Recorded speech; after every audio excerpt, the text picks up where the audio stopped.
Juros Flores dito natagpuan, pinahukay ng albularyo.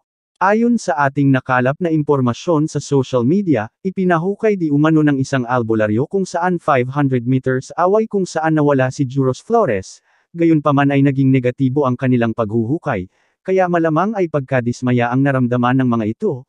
Samantala 20 days nang nawawala si Juros Flores ang batang nawala sa Aklan River, naway sa pinakamadaling panahon ay mahanap na rin si Juros Flores ng kanyang mga nangungulilang pamilya. Ano ang masasabi mo dito kaibigan? Maraming salamat sa inyong panunood.